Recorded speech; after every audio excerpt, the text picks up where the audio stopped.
ये है बोलते पन्ने। मैं हूँ शिवांगी। आप देख रहे हैं आज के अखबार। आज के अखबार में आज बात कर रहे हैं 2 नवंबर के अखबारों की समीक्षा के बारे में। और 2 नवंबर के हिंदी और अंग्रेज़ी के अखबारों में प्रमुख खबर रही COP26। COP26 का मतलब है इस समय ब्रिटेन में और इटली और ब्रिटेन पार्टनरशिप में ये एक संयुक्त राष्ट्र के जलवायु सम्मेलन को होस्ट कर रहे हैं। और इसमें नरेंद्र मोदी समेत दुनिया भर के नेता पहुँचे हैं अपने अपने देशों को रिप्रेजेंट करने। और कल इस मीटिंग के दौरान भारत ने एक घोषणा की, यानी नरेंद्र मोदी ने भारत के ओर से एक घोषणा की और कहा कि 2070 तक भारत नेट ज़ीरो की स्थिति में पहुंच जाएगा। नेट ज़ीरो का मतलब है मान लीजिए हम 20% हम जो भी गतिविधियां कर रहे हैं इंडस्ट्रियलिस्ट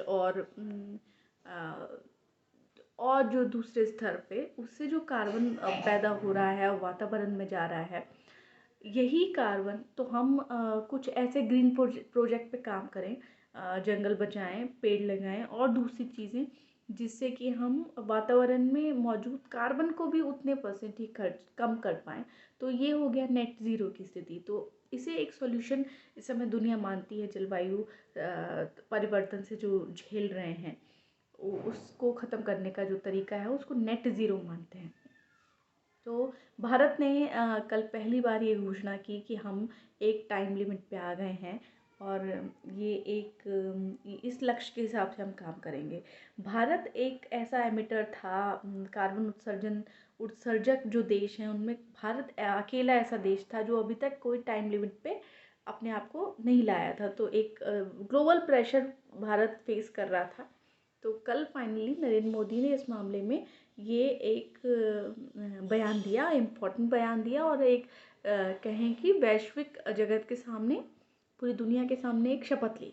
तो ये एक अहम खबर थी। लेकिन आप देखिए, आपने हिंदी में अगर आज पढ़ा है हिंदुस्तान, दैनिक जागरण, नवभारत टाइम्स आपके घर पहुंचता है, तो इन अखबारों में ये खबर आपको इस एंगल पे नहीं मिलेगी। ये खबर आपको मिलेगी जैसे मोदी ने दिया दुनिया भर को स्वास्थ्य का एक मैं आपको एक हेडिंग बता रही हूँ। जैसे एनबीटी ने आज हेडिंग क्या लगाई है, क्लाइमेट पर पीएम का मंत्र, लाइफ यानी लाइफस्टाइल फॉर एनवायरनमेंट।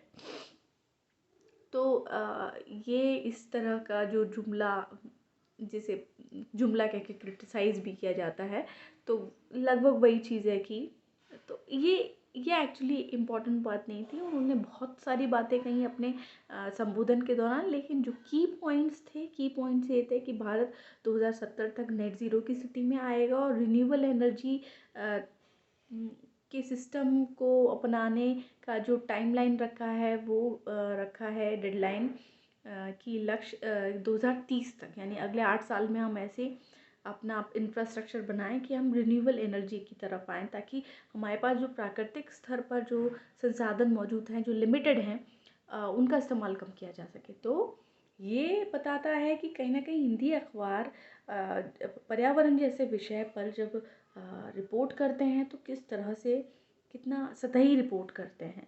तो ऐसा ही एक और सतही मैं एग्जांपल आपको दे रही हूँ कि ऐसा नहीं है कि इन्हें पता नहीं है कि प्रधानमंत्री ने ये घोषणा की, लेकिन चीज़ों का लेकर वो एक क्या कहना चाहिए समझ नहीं है। तो जैसे आज हिंदुस्तान ने इसे पेज एक की लीड बनाया, यानी समझा कि ये इस खबर की, इस घटना की हैसियत तो समझी, लेकिन हेडिंग क्या लगाई कि अमीर देशों ने मदद का वादा नहीं निभाया मोदी। तो नरेंद्र मोदी ने कल के अपने भाषण के दौरान बहुत सी बातें कही। ये भी कहा कि भारत जैसे विकासशील देश जो जलवायु परिवर्तन का ज़्यादा असर झेल रहे हैं, उन्हें इससे निपटने के लिए अमीर देशों ने जो वादा किया था कि उन्हें वो ज़्यादा रुपया देंगे या मदद देंगे, पर वो मदद नहीं दे रहे हैं, तो वादा नहीं निभाया है। तो ठीक है, ये इस तरह की बातें तो पहले भी कही गई हैं अमीर देशों के बारे में, पर ये एक्चुअली खबर नहीं थी। खबर वो थी जो आज हिंदुस्तान ने हेडिंग के ऊपर एक सब जिसे हम शोल्डर शब्द इस्तेमाल करते हैं जब हम प्रिंट में बात करते हैं। तो अगर मैं आपको दिखा पा रही हूँ तो दिस वन, हाँ, COP26 प्रधानमंत्री ने कहा 2070 तक भारत नेट ज़ीरो का लक्ष्य हासिल करेगा। तो ये एक प्रॉब्लम है। इन्होंने शोल्डर पे यानी छोटी पट्टी पे एक ये बात लिखी जो बात एक्चुअली बहुत अहम थी, उसको इन्होंने लीड वो नहीं समझ पाए कि इसको लीड बनाना चाहिए था। दूसरी तरफ बात करें, अगर हम दैनिक जागरण की बात करें तो ठीक दैनिक जागरण ने भी यही किया। दैनिक जागरण की हेडिंग मैं आपको दिखा रही हूँ, विकासशील देशों की आवाज़ बना भारत। तो ठीक है, इस तरह के दावे प्रधानमंत्री मोदी समेत तमाम जो वैश्विक नेता होते हैं वो इस तरह की चीज़ें कहते हैं, तो इसमें कुछ भी ऐसा नया नहीं है, क्योंकि हर कोई अपने अपने देश को ये हर जगह का है, हर देश अपने देश को देश की दुनिया का एक लीडर बनाने की कोशिश करता है। इस मामले में अमर उजाला ही एक था जो बहुत सिंसियरली जिसने अमर उजाला इनफैक्ट और दैनिक भास्कर ने भी बहुत सिंसियरली चीज़ों को लिखा। तो अमर उजाला की हेडिंग है कि भारत 2070 तक शून्य के स्तर पर ले आएगा कार्बन उत्सर्जन, और दैनिक भास्कर की भी लगभग यही हेडिंग है कि 2070 तक हासिल कर लेगा नेट ज़ीरो एमिशन का लक्ष्य। अब एक और हेडिंग की हम बात कर लें जो अच्छी हेडिंग है, एक टाइम्स ऑफ इंडिया ने हेडिंग लगाई है, PM raises 2050 net zero goal pressure commits to 2070। मतलब कि जो दुनिया वैश्विक समुदाय जो एक तरह का प्रेशर बना रहा था कि भारत 2050 रखे नेट ज़ीरो तक पहुंचने का गोल, लेकिन प्रधानमंत्री ने उसको एक तरह से उस दबाव से अपने आप को बचाते हुए इस गोल को 2070 किया है। तो ये पूरी बात बताता है, ये हेडिंग पूरी बात बताती है। अच्छा, अब हम आते हैं, एक तो ये घटना थी, तो घटना और घटना की इम्पोर्टेंस मैंने आपको बताई। एक बात शायद जो जानना ज़रूरी है, COP26 हम इसको क्यों कहते हैं? कॉप का मतलब है कॉन्फ्रेंस ऑफ पार्टीज़, 26 का मतलब है जलवायु सम्मेलन, जो दुनिया भर में जलवायु परिवर्तन को लेकर इकट्ठा सभी देशों को इकट्ठा करने का प्रयास जो संयुक्त राष्ट्र कर रहा है। तो अभी तक 25 सम्मेलन कर चुका है, ये 26वां सम्मेलन है और हर साल एक सम्मेलन हुआ है, यानी करीब वही 25 साल से लगातार ये कोशिश जारी है। और अब तक देखें तो बस सिर्फ कोशिश, बातें हो रही हैं, पर एक्चुअली कुछ हुआ नहीं है, क्योंकि पूरी दुनिया में बहुत बुरा हाल है।